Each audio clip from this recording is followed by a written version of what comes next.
മുല്ലപ്പെരിയാർ വിഷയത്തിൽ കേന്ദ്രവും കേരള തമിഴ്നാട് സർക്കാരുകളും നിസ്സംഗത പാലിക്കുകയാണെന്ന് ജനാധിപത്യ അവകാശ സംരക്ഷണ സമിതി ജനങ്ങളുടെ സുരക്ഷ ഉറപ്പാക്കണമെന്ന് ആവശ്യപ്പെട്ടുകൊണ്ട് ഫെബ്രുവരി 18-ന് രാജ്ഭവൻ മാർച്ച് നടത്തുമെന്നും സംഘടനാ നേതൃത്വം തൊടുപുഴയിൽ പറഞ്ഞു.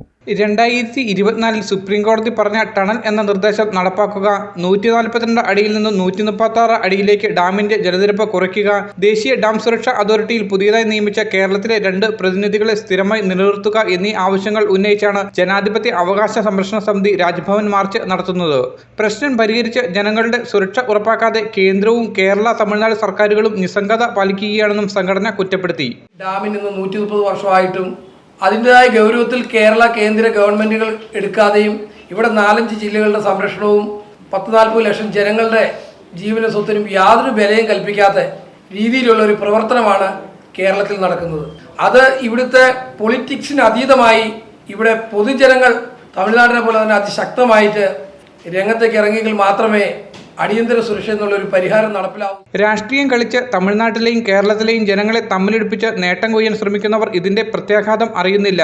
ഇരു സംസ്ഥാനങ്ങളിലെയും ജനങ്ങളെ ചേർത്ത് പിടിച്ചുകൊണ്ട് കേരള തമിഴ്നാട് മുഖ്യമന്ത്രിമാർ പ്രശ്നം പരിഹരിക്കാൻ തയ്യാറാകണമെന്നും സംഘടനാ ഭാരവാഹികൾ ആവശ്യപ്പെട്ടു. ഞാൻ രാഷ്ട്രീയക്കാരല്ല, എനിക്ക് രാഷ്ട്രീയമുണ്ട്, പക്ഷേ ഈ കാര്യത്തിൽ രാഷ്ട്രീയമില്ല. എന്റെ എല്ലാ രാഷ്ട്രീയവും മാറ്റി നിർത്തിയിട്ടാണ് ഞാൻ പറയുന്നത്. തമിഴ്നാട് മുഖ്യമന്ത്രിയും കേരള മുഖ്യമന്ത്രിയും ഒന്നിച്ച് ചർച്ച ചെയ്ത് തീരുമാനമെടുത്താൽ അതിനാവശ്യമായ പണത്തിൻ്റെ ഒരു വീതം ഞങ്ങൾ കേന്ദ്രത്തിൽ തരാൻ തയ്യാറാണ്.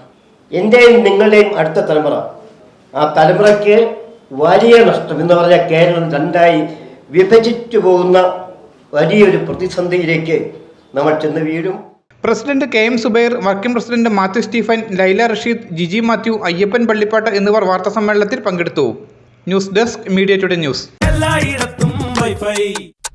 എല്ലാവർക്കും ഇന്റർനെറ്റായ നാട് മുഴുവൻ ഡിജിറ്റൽ, നാട്ടാരെല്ലാം ബ്രൗസിംഗിലാണ്.